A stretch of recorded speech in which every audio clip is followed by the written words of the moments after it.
ஒன்று. கைபேசி என்பது கையில் எடுத்து செல்லக்கூடிய கம்பியில்லா தொலைத்தொடர்பு சாதனம். 1973 கண்டுபிடிக்கப்பட்டது. இது தற்போது திறன்பேசி, ஸ்மார்ட் போனாக உருவெடுத்துள்ளது.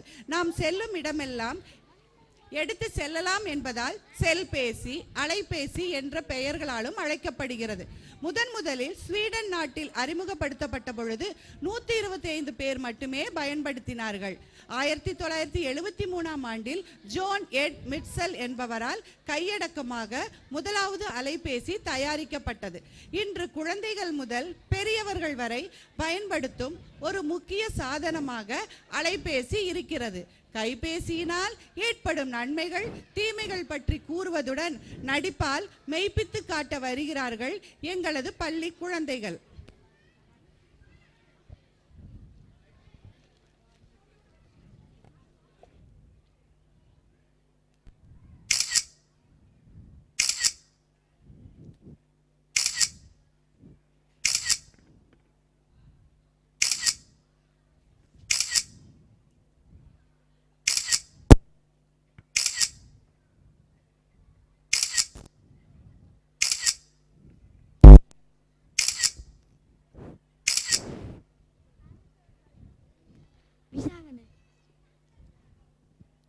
அமைச்சர்களே, என்ன இது? நின்னா செல்ஃபி, நடந்தா செல்ஃபி, சாப்பிட்டா செல்ஃபி. ஐயோ ஐயோ.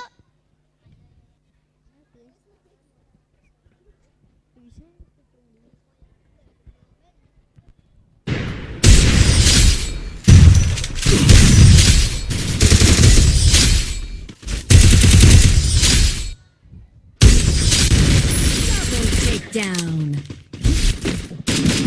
Triple takedown. Quadra takedown. Hexa takedown.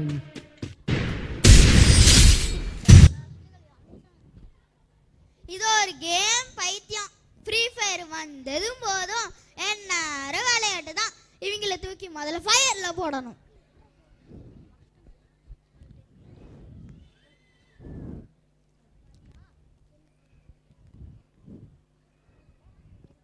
Dedicate our space.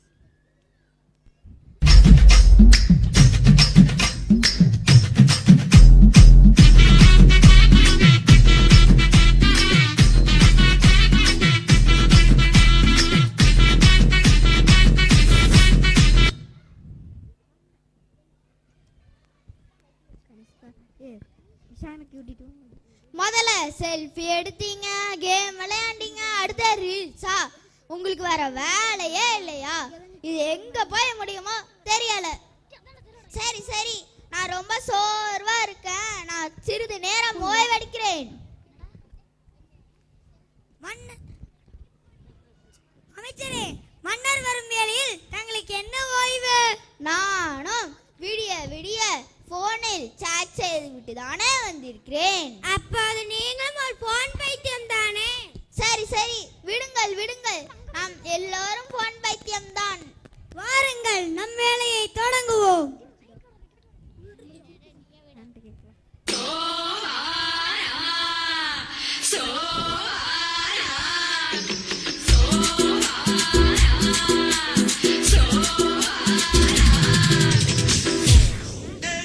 Siga moviendo la manta, moviendo mantita, moviendo mantita, moviendo mantita, moviendo mantita, moviendo mantita, moviendo mantita, moviendo mantita, moviendo mantita, se mueve para.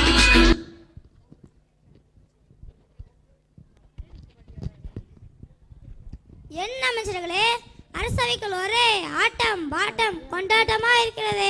அப்படியெல்லாம் ஒண்ணுமில்லை அமைச்சரே. எனக்கு தெரியும், அதான் உங்கள் கையில் phone உள்ளது. அனைவரும் அதில் செல்ஃபி எடுத்துக்கிட்டு ரீல்ஸ் போட்டுக்கிட்டு ஃப்ரீ ஃபயர் விளையாண்டுக்கிட்டு தானே இருக்கிறீங்க. அது எப்படி உங்களுக்கு தெரியும் அமைச்சரே? நானும் அதைத்தானே செய்கிறேன். எடுங்கள் அந்த போனை.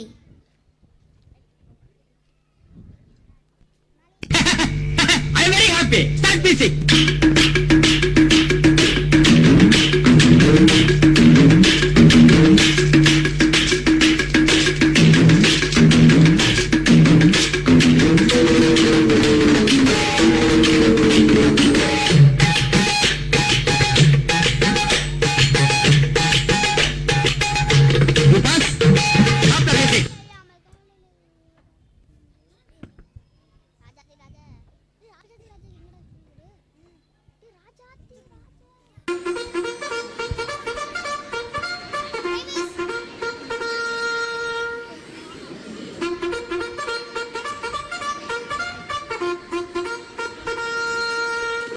ராஜாதி ராஜ ராஜ கம்பீர ராஜ குலத்திலக ராஜ மாதாண்ட 26ஆம் புலிகேசி வருகிறார் வருகிறார் வருகிறார்.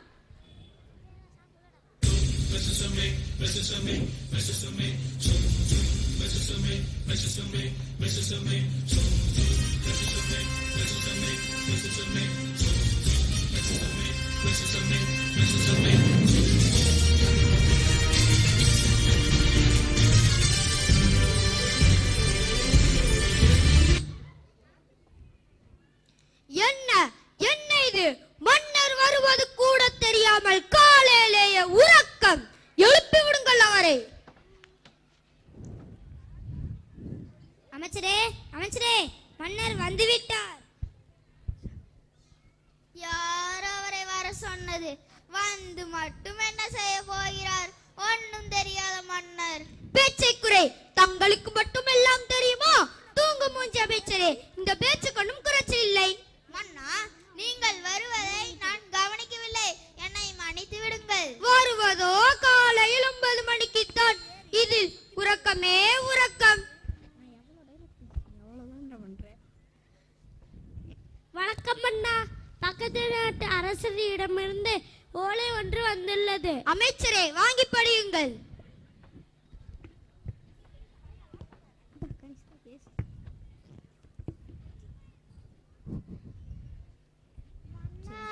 எனக்கு எழுத்து ஒண்ணுமே தெரியவில்லை.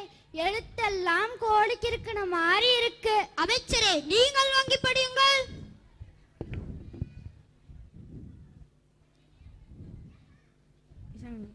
மன்னா, எனக்கு என்னமோ மயமேன் என்று தெரிகிறது. எங்கே கொடுங்கள் அந்த ஓலையை.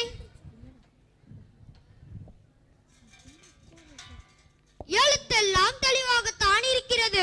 உங்கள் கண்களில் தான் பிரச்சனை. மன்னா, எப்போதும் அமைச்சர்கள் போனும் கையுமாகவே உள்ளார்கள். இதுதான் காரணம்.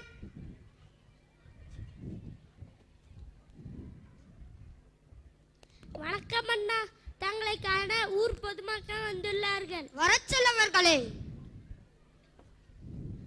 செல்லுங்கள்.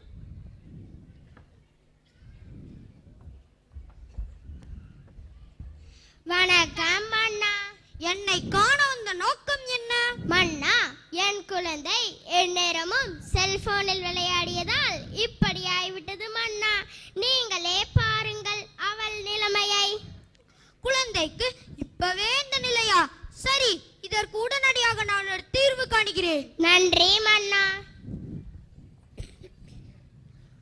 அமைச்சர்கள் தான் இப்படி என்றால் நம் நாட்டு மக்களும் குழந்தைகளும் இப்படித்தான் உள்ளனர். அப்போ இதற்கு காரணம் செல்போன் தானா? இதனால் தான் பல பிரச்சனைகள் வருகிறது. இதை தடுக்க என்ன வழி? தெனாலிராமன் வந்தால் தான் இதற்கு ஒரு தீர்வு கிடைக்கும். ஏன் மன்னா, எதற்கு தெனாலிராமன்? இந்த பிரச்சனைக்கு தீர்வு காணத்தான். பிரச்சனைக்கு தீர்வு காணும் அளவுக்கு அவர் என்ன அவ்வளவு புத்திசாலியா? மன்னா, எங்களிடம் கேட்டிருந்தாலே நாங்களே ஆலோசனை கூறியிருப்போம். எங்கே ஆளுக்கு ஒரு ஆலோசனை கூறுங்கள் பாப்போம். மன்னா, இப்படி செய்தால் என்ன? எப்படி? செல்போனை பிடுங்கி உடைத்து விட்டால் என்ன? உன் மண்டையை உடைத்தால் என்ன? ஆஹா, ஓஹோ, அருமை அருமை. மன்னா, எனக்கு ஒரு யோசனை. செல்போனை தயாரிப்பை நிறுத்திவிட்டால் என்ன? உன்னை இந்த அமைச்சர் பதவியிலிருந்து தூக்கிவிட்டால் என்ன? ஆஹா, ஓஹோ, அருமை அருமை. மன்னா, நான் ஒரு யோசனை சொல்லட்டுமா? எங்கே சொல் பாப்போம். செல்போனை ஒளித்து வைத்தால் என்ன?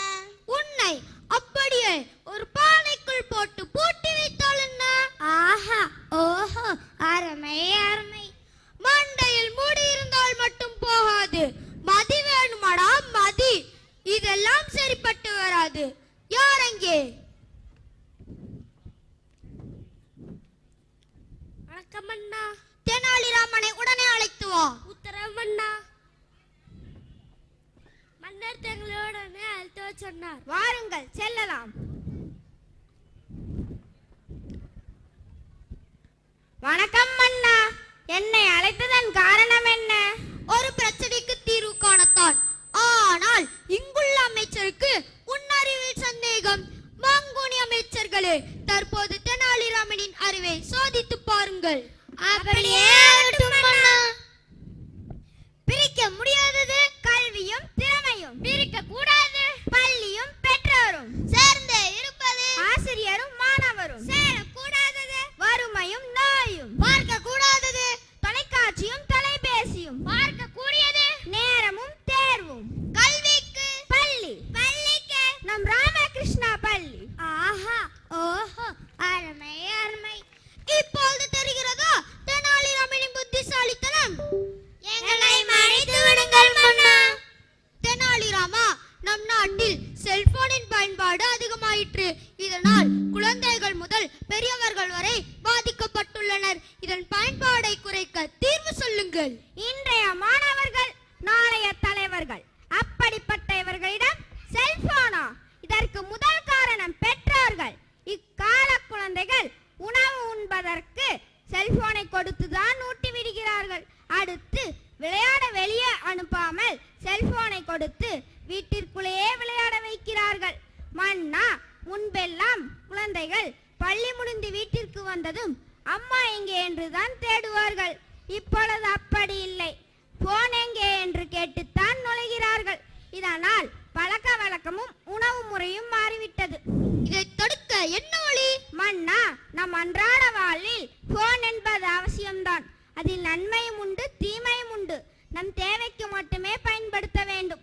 அடுத்து பெற்றோர்கள் செல்போனை தராமல் குழந்தைகளுடன் பேசி நேரத்தை செலவழிக்க வேண்டும். மற்ற குழந்தைகளுடன் வெளியே விளையாட அனுமதிக்க வேண்டும்.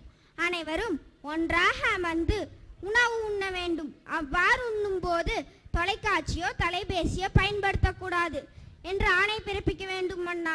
நல்ல யோசனை தெனாலிராமா, என்னுடைய பாராட்டுக்கள். நன்றி மன்னா. தெனாலிராமன் ஆலோசனைப்படியே